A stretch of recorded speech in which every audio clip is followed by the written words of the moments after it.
Macam mana pula dengan basker tu? Macam mana boleh masuk? Okay. Time tu macam leader Mawar Basker, macam Nizam, dia approach saya untuk join basking. Tu pun dia cakap, time tu saya terjumpa dia dekat majlis kahwin sepupu saya, cousin saya. Dia nampak saya punya bakat di situ. Dia dengar kau nyanyi masa tu? Ya, saya nyanyi lagu apa? Dia silap lagu Episode Cinta dari Boboy. Dia dengar di situ.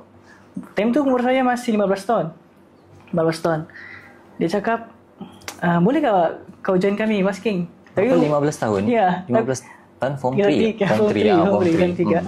Dia cakap, boleh kau join kami basking?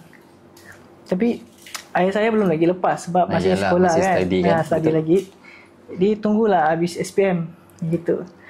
Jadi lama-lama kelamaan time COVID. Selepas COVID tu kan boleh macam ada basking kan. Saya terjumpa orang di mana? Sejati. Jumpa balik. Ya, jumpa balik. Okay. Jadi saya pakai mask, rambut saya panjang, orang tidak kenal. Jadi nyanyi. Terjumpa orang, kau si Joy ya? Orang jawab. Ya betul, saya Joy. Kau ikut kami basking boleh ya? Terus dari approach lah begitu, okay? Kau mau ikut kami basking kah? Boleh juga. Sebab time tu kan, habis SPM, dia punya, kau join lah yang basking. Sebab aku pun mencari penyanyi. Begitulah, jadi penyanyi. Dan setelah itu baru masuk dengan dorang. Ya, betul. Dorang nampak saya punya tu, macam mana bakat tu, boleh pergi jauh lagi. Betul. Itu di tahun 2000 berapa? Kalau Joy masih ingat.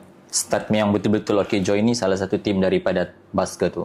Tahun 2022 silap. 2022. Kira lama juga lah, sekarang sudah 2025. Ya, betul. Dah dekat 3 tahun lebih kan? Ya, betul.